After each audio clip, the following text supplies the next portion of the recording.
Welcome back. خبروں کے سلسلے کو آگے بڑھاتے ہیں۔ ترک صدر رجب طیب اردوان کا کہنا ہے کہ دہشت گردی کے خلاف جنگ اور مسئلہ کشمیر کے حل کے لیے پاکستانی کوششوں کی مکمل حمایت کرتے ہیں۔ ترک صدر نے پاکستان کی دہشت گردی کے خلاف جنگ میں قربانیوں کو سراہتے ہوئے کہا کہ ترکیہ اس جنگ میں پاکستانیوں کے ساتھ کھڑا ہے اور دہشت گردی میں شہید ہونے والوں کے اہل خانہ سے تعزیت کرتا ہے۔ اسلام آباد میں مختلف معاہدوں اور مفاہمت کی یادداشتوں پر دستخط کی تقریب کے موقع پر خطاب کرتے ہوئے ترک صدر کا کہنا تھا کہ پاکستان آ کر دلی مسرت ہوئی ہے۔ پاکستان ہمارا دوسرا گھر ہے۔ قائد اعظم محمد علی جناح اور علامہ اقبال ہمارے بھی ہیرو ہیں۔ طیب اردوان نے اعلان کیا کہ پاکستان اور ترکیہ کے درمیان 24 معاہدے کیے گئے ہیں جن میں تجارتی، اقتصادی، دفاعی اور ثقافتی شعبوں میں تعاون کو فروغ دیا جائے گا۔ انہوں نے کہا ترک سرمایہ کاروں کو پاکستان میں سرمایہ کاری کی ترغیب دی جا رہی ہے۔ صدر آصف علی زرداری سے ملاقات میں مختلف تجارتی امور پر گفتگو ہوئی جہاں دونوں ممالک کے درمیان 5 ارب ڈالر کے تجارتی حجم پر تبادلہ خیال کیا گیا۔ ترکیہ کے صدر رجب طیب اردوان کا 2 روزہ دورہ پاکستان۔ ترک صدر رجب طیب اردوان کا ایئرپورٹ پر ریڈ کارپٹ پر پرتپاک استقبال کیا گیا اور پھر انہیں گارڈ آف آنر بھی پیش کیا گیا۔ ترک صدر کی آمد پر ان کے اعزاز میں 21 توپوں کی سلامی دی گئی، جبکہ روایتی لباس میں ملبوس اسکول کے بچوں نے ان کو خوش آمدید کہا۔ ملٹری بینڈ نے بھی روایتی انداز میں ان کا استقبال کیا۔ پاکستان کی فضائی حدود میں داخل ہونے کے بعد پاک فضائیہ کے JF-17 طیاروں نے ان کا فضائی استقبال کیا اور ان کے جہاز کو حصار میں اسلام آباد لایا گیا۔ فقید المثال استقبال کیا گیا۔ مہمان صدر کے وزیر اعظم ہاؤس اور ایوان صدر پہنچنے پر شاہراہ دستور پر سرخ اور سبز ہلالی پرچم لہرائے گئے۔ اس موقع پر دونوں ملکوں کے قومی ترانے بھی بجائے گئے۔ ان کے اعزاز میں سلامی بھی دی گئی۔ ترک صدر نے گارڈ آف آنر کا معائنہ کیا۔ ترک صدر نے وزیر اعظم ہاؤس کے احاطے میں پودا لگایا۔ وزیر اعظم نے معزز مہمان سے وزراء کا تعارف بھی کروایا۔ ترک صدر رجب طیب اردوان سے army chief general Asim Munir نے بھی ملاقات کی اور انہیں خوش آمدید کہا۔ اس کے علاوہ ترک صدر کو F-16 طیاروں کی فارمیشن نے فلائی پاسٹ پیش کر کے معزز مہمان کو سلامی دی۔ وزیر اعلیٰ پنجاب مریم نواز کی اسلام آباد میں ترکیہ کی خاتون اول ایمنہ اردوان سے ملاقات۔ مریم نواز نے پاکستان ترکیہ پارٹنرشپ برائے سسٹینیبلٹی کے تحت سرکولر اکانومی کی تقریب سے شرکت کی۔ وزیر اعلیٰ پنجاب نے خاتون اول ترکیہ کے ہمراہ مختلف سٹالز کا معائنہ بھی کیا۔ مریم نواز نے تقریر سے خطاب کرتے ہوئے کہا کہ ایسا پنجاب بنائیں گے جس کا شمار دنیا کے صاف ستھرے خطوں میں ہو۔ ستھرا پنجاب پالیسی نہیں، یہ عزم اور ویژن ہے۔ اس پروگرام میں روزگار میں اضافہ، معیشت بھی مستحکم ہوگی۔ مریم نواز نے مزید کہا کہ وزیر اعلیٰ پنجاب کا عہدے کا حلف اٹھاتے ہی عزم کیا تھا کہ صوبے کا ہر شہر، ہر گاؤں بین الاقوامی معیار کے مطابق صاف ستھرا ہونا چاہیے۔ ہم دنیا کے ترقی یافتہ شہروں کی خوبصورتی اور صفائی کو دیکھ کر حیران ہوتے ہیں۔ پنجاب کے عوام بھی اسی معیار کے مستحق ہیں۔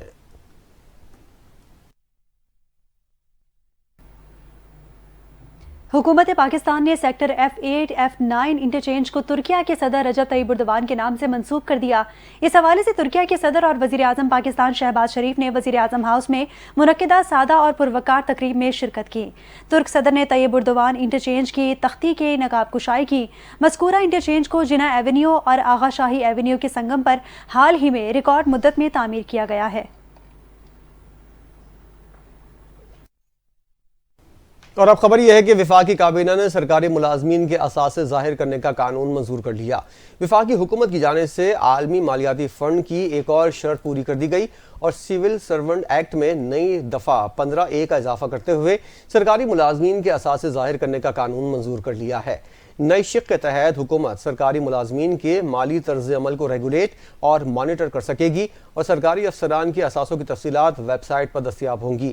گریڈ 17 سے گریڈ 22 تک کے سرکاری افسران اپنے اثاثوں کو عام کرنے کے پابند ہوں گے، جبکہ اپنے اہل خانہ کے اثاثوں کی تفصیل بھی دیں گے۔ سرکاری افسر اپنے ملکی اور غیر ملکی اثاثے اور مالی حیثیت FBR کے ذریعے ظاہر کریں گے۔ وفاقی وزیر قانون اعظم نصیر تارڑ نے IMF کے ساتھ ہونے والے معاہدے پر تفصیل سے بات کرتے ہوئے کہا کہ طے کیا گیا ہے تھوڑی سی لیوی لگائی جائے گی۔ انہوں نے اس بات کا بھی ذکر کیا گزشتہ کئی سالوں سے پاکستان IMF پروگرام کا حصہ ہے اور اس دوران پاکستان کی حکومت نے IMF کو متعدد بار خطوط لکھے تاکہ مسائل پر بات کی جا سکے۔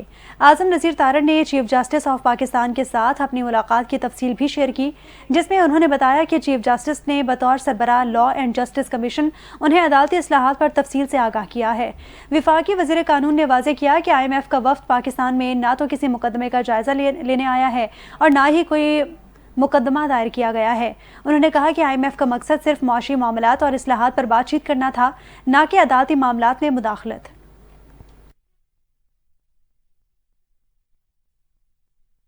سپریم کورٹ میں خصوصی عدالتوں میں سیویلین ٹرائل کے خلاف انٹرا کورٹ اپیلوں پر سماعت کے دوران جسٹس مسرت ہلالی کے ریمارکس دیتے ہوئے کہنا تھا کہ 9 مئی کو حد کر دی گئی، اب آپ کو بنیادی حقوق یاد آ گئے ہیں۔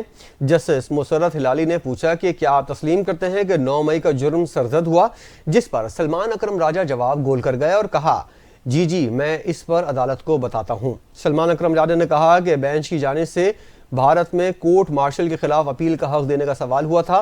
برطانیہ میں کورٹ مارشل فوجی افسر نہیں بلکہ ہائی کورٹ طرز پر تعینات ججز کرتے ہیں۔ کمانڈنگ افسر صرف سنجیدہ نوعیت کا کیس ہونے پر مقدمہ آزاد فورم کو ریفر کر سکتا ہے۔ جسٹس امین الدین خان نے کہا کہ ہم نے اپنا قانون دیکھنا ہے، برطانیہ کا نہیں۔ یہ غیر ضروری بحث ہے کہ آپ وقت ضائع کر رہے ہیں۔ جسٹس مسرت ہلالی نے کہا کہ زیر سماعت اپیلوں میں کالعدم شدہ دفعات بحالی کی استدعا کی گئی ہے۔ اور اب آپ کو بتائیں کہ اسلام آباد ہائی کورٹ کے 3 ججز جسٹس سرفراز ڈوگر، جسٹس خادم حسین سومرو اور جسٹس محمد آصف کے تبادلے کے خلاف سپریم کورٹ میں درخواست دائر کر دی گئی۔ درخواست مقصد عباسی ایڈوکیٹ کی جانب سے دائر کی گئی، جس میں ججز کے تبادلے کے نوٹیفیکیشن کو کالعدم قرار دینے کی استدعا کی گئی ہے۔ درخواست میں یہ بھی کہا گیا کہ عدلیہ کی آزادی اور ججز تبادلے کا عمل شفاف بنایا جائے۔ درخواست میں موقف اپنایا گیا کہ الجہاد ٹرسٹ فیصلے میں ججز ٹرانسفر میں آزادی یقینی بنانے کا کہا گیا ہے۔ آرٹیکل 2002 ججز تبادلے کی مخصوص مدت کے ساتھ اجازت دیتا ہے۔ عدالت جائزہ لے کہ کیا آئین مستقل تبادلے کی اجازت دیتا ہے اور کیا ایگزیکٹو کو ججز تبادلے کا اختیار دینا عدلیہ کی آزادی کے خلاف نہیں۔ درخواست میں وزارت قانون کا 1 فروری کا نوٹیفیکیشن معطل کرنے کی بھی استدعا کی گئی۔ درخواست میں وزارت قانون کے 1 فروری کو جاری ہونے والے نوٹیفیکیشن کو معطل کرنے کی استدعا بھی کی گئی۔ سینیٹر عرفان صدیقی نے حالیہ سیاسی اور عدالتی معاملات پر گفتگو کرتے ہوئے کہا کہ آرمی چیف کو نہ تو پہلا خط ملا، نہ دوسرا اور نہ ہی تیسرا خط۔ انہوں نے بتایا کہ آرمی چیف نے کہا تھا کہ اگر انہیں کوئی خط ملا بھی تو وزیر اعظم کو بھجوائیں گے۔ عرفان صدیقی نے کہا کہ میں وہاں موجود تھا، میرے سامنے یہ بات ہوئی ہے۔ عرفان صدیقی نے مزید کہا کہ یہ بات سب کو معلوم ہے کہ کس 2 ججز کے خلاف ریفرنس لانے کی بات ہو رہی ہے، لیکن انہوں نے یہ بھی تسلیم کیا ہے کہ انہیں اس بات کا علم نہیں کہ حکومت نے ریفرنس لانے کا فیصلہ کیا ہے یا نہیں۔ عرفان صدیقی نے اس بات پر بھی توجہ دلائی کہ سیاستدان اکثر واک آؤٹ اور بائیکاٹ کرتے ہیں، لیکن یہ پہلا موقع ہے جب ججز کو واک آؤٹ اور بائیکاٹ کرتے ہوئے دیکھا جا رہا ہے۔ انہوں نے سوال کیا کہ ماضی میں کیا کبھی کسی جج نے اس طرح کا واک آؤٹ کیا تھا؟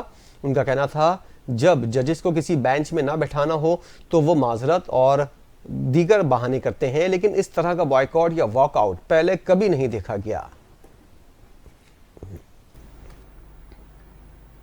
پاکستان تحریک انصاف کے سینیٹر شبلی فراز نے سینٹ اجلاس میں حکومت پر سخت تنقید کرتے ہوئے کہا کہ انہیں کہیں بھی جلسے کرنے کی اجازت نہیں دی جا رہی۔ پنجاب میں 8 فروری کو جلسے کی اجازت کے لیے درخواست دی تھی، لیکن اس پر عمل درآمد نہیں ملا، اور انہوں نے مزید کہا کہ حکومت کی کارکردگی بھی سوالیہ نشان ہے۔ وزراء کی غیر موجودگی یہ ظاہر کرتی ہے کہ حکومت کو ایوان کی کارروائی میں کتنی دلچسپی ہے۔ شبلی فراز نے کہا کہ پاکستان مسلم لیگ نون اور پیپلز پارٹی نے ایک دوسرے کے خلاف کیسز بنائے، لیکن ہم نے ماضی سے کوئی سبق نہیں سیکھا۔ پی ڈی ایم حکومت کی جانب سے EVM الیکٹرانک ووٹنگ مشین کے قانون کو ختم کرنے کے فیصلے پر بات کرتے ہوئے شبلی فراز نے کہا یہ قدم جمہوریت کے لیے نقصان دہ ہے۔ مزید کہا کہ نیب ترمیم کی وجہ سے کرپشن کرنے والوں کو چھوٹ مل گئی ہے، جس سے ملک کی معیشت پر منفی اثرات مرتب ہو رہے ہیں۔ انہوں نے کہا کہ شفاف انتخابات کرانا الیکشن کمیشن کی ذمہ داری ہے، اور حالیہ انتخابات میں سیاسی جماعتوں کو بلے کے نشان چھین کر مضحکہ کا خیز نشان دیے گئے، جو کہ عوام کی مرضی کے خلاف ہے۔ بانی پی ٹی آئی سے وزیر اعلیٰ پختونخوا علی امین گنڈاپور کی ملاقات۔ ذرائع کے مطابق ملاقات میں پارٹی امور اور سیاسی صورتحال پر تبادلہ خیال کیا گیا۔ علی امین گنڈاپور نے بانی پی ٹی آئی کو صوبائی معاملات پر بریف کیا۔ بانی پی ٹی آئی نے علی امین گنڈاپور کو صوبائی تنظیم کے ساتھ مکمل تعاون کی ہدایت کی۔ ملاقات میں شیر افضل مروت کو پارٹی سے نکالنے کا معاملہ بھی زیر بحث آیا۔ ذرائع کے مطابق بانی پی ٹی آئی نے صوبے میں کرپشن کے خاتمے کے لیے خصوصی ہدایت جاری کر دیں۔ علی امین گنڈاپور کی بانی پی ٹی آئی سے ملاقات تقریباً 1.5 گھنٹے سے زائد جاری رہی۔ جیل کے گیٹ نمبر 5 پر تحریک انصاف کے رہنماؤں کو دیکھ کر علی امین گنڈاپور گاڑی سے اتر آئے، سب سے ہاتھ ملایا، ان سے ملاقات کی۔ اس موقع پر مختصر گفتگو کرتے ہوئے انہوں نے کہا کہ ملاقات اچھی رہی۔ انہوں نے میڈیا سے بات کرنے سے معذرت کر لی۔ پاکستان تحریک انصاف سے نکالے جانے کے بعد شیر افضل مروت نے سوشل میڈیا پر اپنے رد عمل کا اظہار کرتے ہوئے پارٹی سے بے دخلی کے فیصلے کو قبول نہ کرنے کا اندیا دے دیا۔ شیر افضل مروت کے ایکس اکاؤنٹ پر موجود ایک ٹویٹ میں کہا گیا کہ میرے ساتھ پی ٹی آئی کے ان افراد نے ناانصافی کی ہے جو مجھے شروع سے ناپسند کرتے تھے۔ میرا ایسے لوگوں سے جھگڑا کرنے کا کوئی ارادہ نہیں ہے، لیکن میں ایسے اذیت دینے والوں کے سامنے کبھی نہیں جھکوں گا۔ مزید کہا کہ میرا جرم صرف یہ ہے کہ میں نے پارٹی کے اندر کبھی کسی گروپ کا ساتھ نہیں دیا، کیونکہ میں نے ہمیشہ خان کو اپنا گروپ لیڈر مانا ہے۔ میں اپنا نقطہ نظر پیش کرنے کے لیے الیکٹرانک اور سوشل میڈیا کا جاری بائیکاٹ ختم کرتا ہوں۔ شیر افضل مروت نے لکھا کہ میں خان صاحب کے نظریات کے خلاف کبھی نہیں جاؤں گا اور وہ ہمیشہ میرے لیڈر رہیں گے۔ میں اس کی پوزیشن اور اس حقیقت کو سمجھتا ہوں کہ ان کے پاس معلومات تک محدود رسائی ہے، اور اس حقیقت کو کہ وہ سازشوں کے گھیرے میں ہیں۔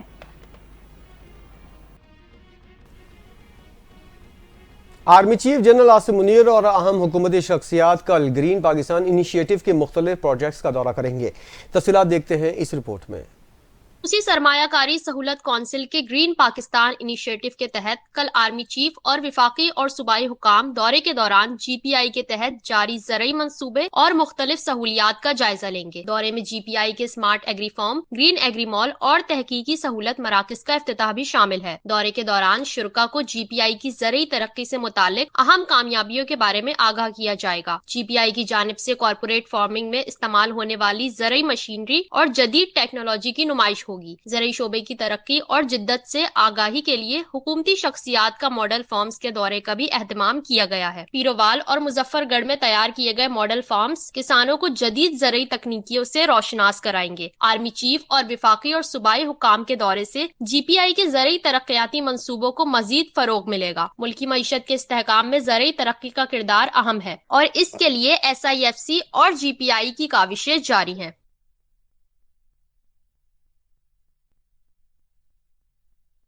اسی کے ساتھ ہی نیوز بلیٹن سے فی الوقت اتنا ہی۔ مزید خبروں اور اپڈیٹس کے لیے آپ دیکھتے رہیے NTN۔